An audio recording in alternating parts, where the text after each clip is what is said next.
Good afternoon, Victoria. Actually, Elizabeth, it's been a rather draining afternoon coming on top of a rather trying morning. Oh. And frankly, I'm a little tired. How may I help you? Ah, well, this won't take long. Fine. Sit down, please. Thank you. I assume this has to do with Andrew Carpenter, right? Yes, it does. Victoria, I feel very strongly that the rector must not be permitted to continue as minister of St. James until he answers our perfectly legitimate questions concerning his sexual preference. We have been through all this, and it's been... Yes, I know, and we're not satisfied with the results. Who is we? We? Well, a committee has been formed, composed of myself and several other concerned members of the parish. Oh, we came together quite independent of our church offices.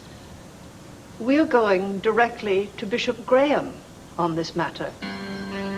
You're going over the heads of the vestry and Bishop McVeigh? Yes, well, something has to be done. Andrew Carpenter cannot continue with this wall of silence. At best, it's disrespectful, and at the worst, well, What? It's an intimation that he's gay, homosexual. That's what you're really worried about. So what if he is? So what if Andrew is a homosexual? Well, then he should not continue as the minister of St. James. All right, here we go. These, maybe? Yeah, get this glass out of here. All right. Let's see, pull this out.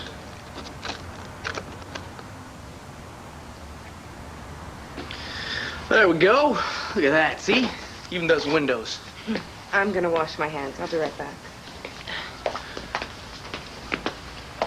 All right, why don't you grab your stuff here, Joe, and take you home? Who are you all of a sudden, Mary Poppins? I can take care of myself. I doubt it. Well, that's fine, but I'm staying right here, so goodbye. Look, Joe, it's dangerous around here, all right? With all these rumors going around, it fires people up. It makes them crazy, all right? If you don't watch yourself, you can get hurt. Well, I said I can take care of myself. I heard what you said, and I said I doubt it, all right? You're a kid. You don't understand what people can do. Look, this is just not a good time for you to be playing poster boy for a bunch of... For a bunch of what, Kevin? Look, I just think that you ought to keep a low profile until this whole thing blows over, all right? And especially hanging out with Billy Douglas. You just got to cool it with that. Billy is my best friend, so I'm not gonna just cool it, okay? And I was a real idiot for telling you about him in the first place. You know, maybe you ought to try listening for once, all right? And just shut up. All right. After what you've done to Leanne, I don't think there's anything I want to learn from you.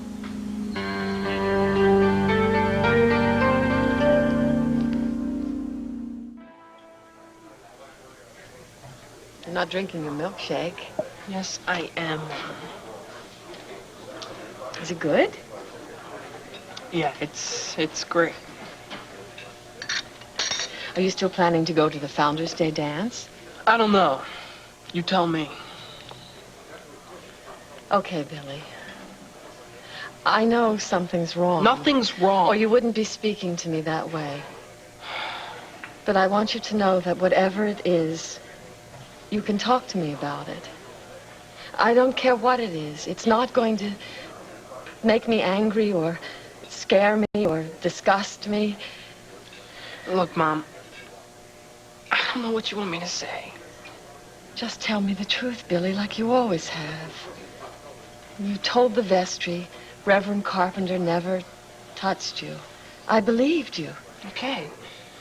So it's over, right? What do you say we just forget the whole thing? There's something more to this, isn't there?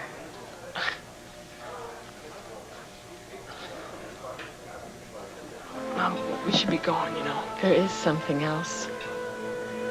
Something that's very, very difficult for you to talk about. I know what it's like to have something inside of you that you can't talk about. When I was your age, maybe a little younger, I saw something in a drugstore near my home that I just had to have.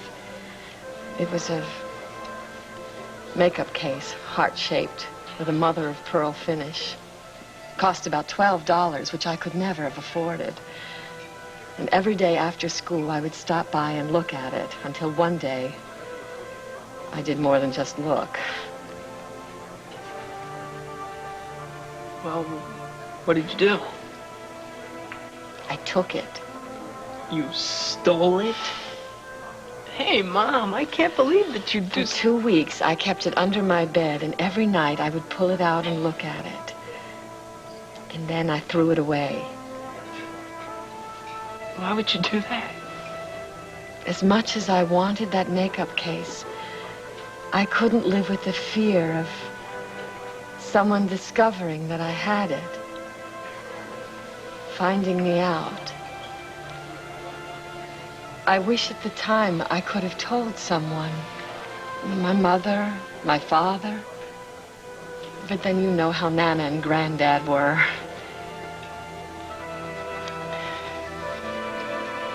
I'm not like that, am I, Billy?